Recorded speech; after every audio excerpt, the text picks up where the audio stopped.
Je suis professeur de philosophie à l'université de Namur, en Belgique, et j'ai le tout grand honneur de vous présenter Marie. Ne vous inquiétez pas, elle est habituée aux grandes salles comme celle-ci. Elle m'accompagne régulièrement dans mes cours en grand amphi. Je dois vous raconter l'histoire plutôt triste de Marie. À sa naissance, elle a été victime d'un enlèvement. Elle a passé la plus grande partie de sa vie séquestrée dans une chambre. Dans une chambre, qui plus est, un peu spéciale.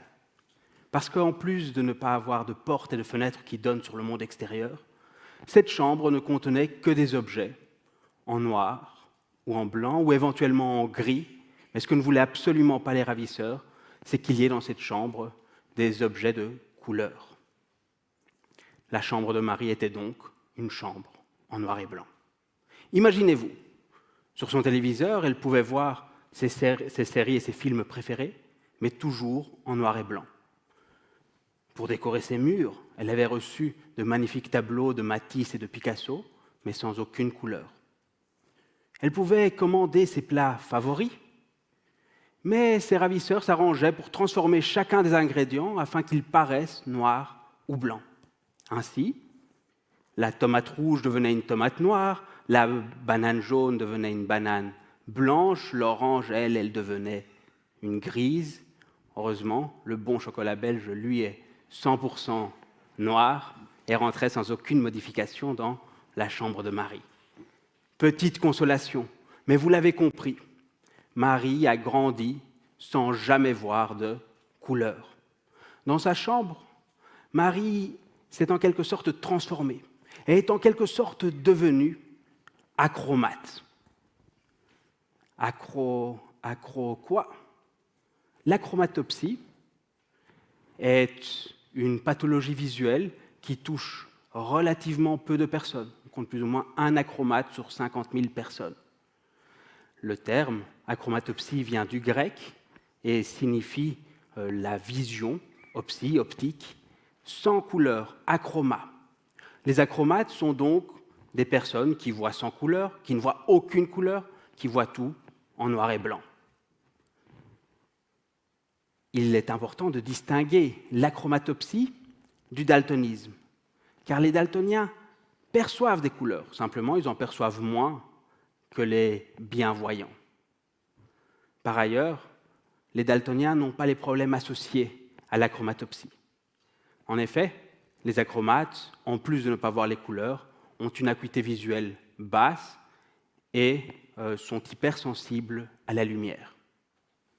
Je dois vous avouer que je suis assez heureux d'être un de ces rares achromates. C'est la raison d'ailleurs pour laquelle, si jamais vous me croisez dans la rue, le plus probable est que vous me voyez avec des lunettes de soleil. Des lunettes de soleil que je porte toujours. Un, pour la frime. Sont-elles pas belles, ces lunettes toutes rouges, est-ce qu'on m'a dit? Et deux, par nécessité, par besoin, parce que sinon, le soleil m'éblouit, je plisse mes yeux, je ne vois plus grand-chose et je me fatigue pour rien. Mais j'insiste vraiment, je les mets en premier lieu pour la frime ou par fierté, mais j'insiste là-dessus parce que je pense qu'il est important qu'on se défasse d'une vieille idée qui voudrait que le handicap soit toujours conjugué avec une forme de honte ou de tristesse, alors même que déficience rime tout aussi bien avec réjouissance. Vous vous imaginez bien, lorsque je suis tombé un peu par hasard sur l'histoire de Marie, je me suis tout naturellement identifié à elle. Marie n'a jamais vu de couleur. Marie est achromate, tout comme moi. Mais au juste, pourquoi les philosophes ont-ils inventé un personnage achromate? Pourquoi Frank Jackson, le premier à en avoir parlé, a-t-il inventé Marie? Pour le comprendre, il faut ajouter un élément à cette histoire.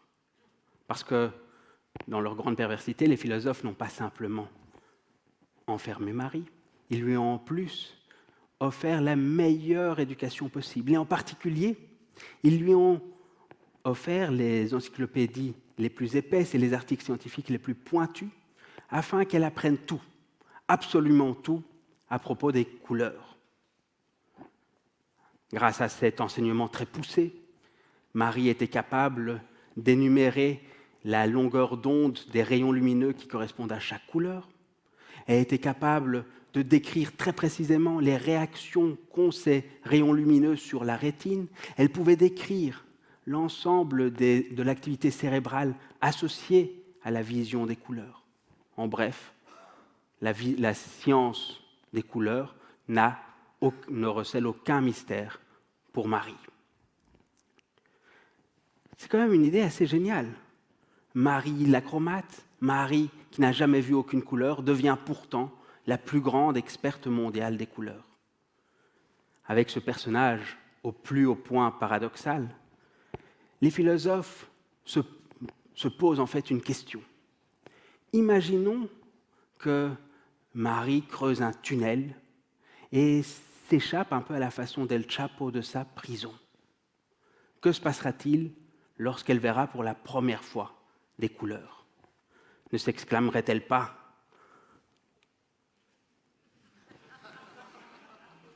« Waouh, comme c'est magnifique, toutes ces couleurs, le jaune, le bleu, le rose.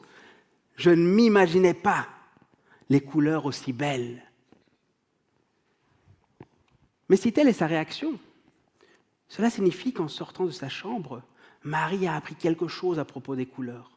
Malgré sa connaissance scientifique la plus parfaite des couleurs, elle ignorait encore quelque chose à leur sujet. Les livres ne pouvaient pas lui apprendre l'effet que cela fait de voir le rose, l'orange, le bleu. Elle ne connaissait pas encore les sensations qui sont liées à toutes ces couleurs. Les ouvrages encyclopédiques, les articles scientifiques ne lui permettaient pas de comprendre ce qui a fait vibrer tant d'artistes, des peintres, des poètes, des chanteurs. Pensons simplement à Louis Armstrong qui louait la diversité des couleurs qui rendait ce monde merveilleux, « What a wonderful world », ou encore à Edith Piaf qui, elle, voyait la vie en rose. Il semble que quelque chose concernant les couleurs échappe et échappera à jamais aux sciences. Les philosophes ont inventé Marie au moment où ils se posaient des questions à propos des couleurs. Et ils ont compris que la meilleure façon de s'y prendre, c'est en interrogeant celles et ceux qui n'en ont jamais vu, les acromates. Platon, il y a déjà près de 2500 ans, présentait la vue comme le meilleur de tous les sens. Et le plus célèbre de ses élèves, Aristote, emboîtait le pas en disant que de tous les sens, la vue était celui qu'il préférait. Cela montre que les philosophes ont depuis toujours, en fait, parlé de la vision. Mais ils ont presque tout le temps parlé d'une vision parfaite, d'une vue normale. Ils ont presque tout le temps traité de bienvoyance. Ce qui m'intéressait dans le personnage de Marie, c'est qu'il s'agissait là d'un cas ou d'un personnage malvoyant, de quelqu'un qui ne voyait pas les couleurs, qui voyait différemment. Et pour moi, cela était un point de départ, ou devait être un point de départ. Et si on commençait à chercher dans l'histoire de la philosophie tous les moments où les philosophes ont pensé, ont parlé avec des malvoyants, plus généralement des alter-voyants. On pourrait commencer à élaborer une liste. Dans cette liste, on devrait en premier lieu revenir sur les daltoniens que j'ai présentés tout à l'heure un peu trop vite, parce que c'est une façon très commune de les présenter en disant qu'ils voient moins de couleurs. Mais il se pourrait qu'ils ne voient pas simplement moins de couleurs, mais que plus fondamentalement, ils voient d'autres couleurs. Dans cette liste, on devrait aussi ajouter des passages furtifs, mais non moins essentiels, dans l'œuvre de Jean-Paul Sartre, qui parle de son hémianopsie. L'hémianopsie, c'est le fait de ne pas voir sur toute une partie du champ visuel. Les hémianopsiques ont tendance à tourner plus souvent la tête pour voir ce qui se trouve en dehors de leur champ visuel. Et au cours de leur éducation, en fait, ils acquièrent un sens très aigu du caractère limité de leur champ visuel. Mais ce caractère limité, nous l'avons tous. Toute vision est, par essence, limitée. Et dans cette liste, on devrait évidemment parler de la cécité, avec cette belle lettre notamment d'un aveugle de Diderot. On devrait parler de la photophobie, de la synesthésie et de bien d'autres manières de voir. Et on pourrait même intégrer les considérations sur la vision des autres espèces. Comment une chauve-souris perçoit-elle le monde? Ce catalogue qui qui parlerait de toutes les réflexions qu'on a eues sur les altervoyances, pourrait très bien s'intituler « Le dictionnaire philosophique des manières de voir ». Ce dictionnaire serait en premier lieu une célébration de la diversité des perspectives, mais il montrerait aussi que les altervoyances enrichissent nos vies, nos pensées, nos traditions. Il démontrerait par l'exemple que la meilleure façon de saisir ce que voir veut dire, c'est en interrogeant celles et ceux qui voient différemment. Ce dictionnaire serait en réalité comme un voyage, un véritable voyage de découverte tel que préconisé par Marcel Proust.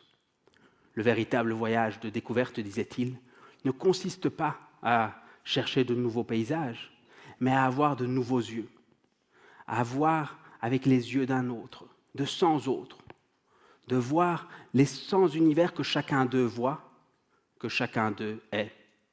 C'est sur cette citation à méditer que je vous laisse. Merci.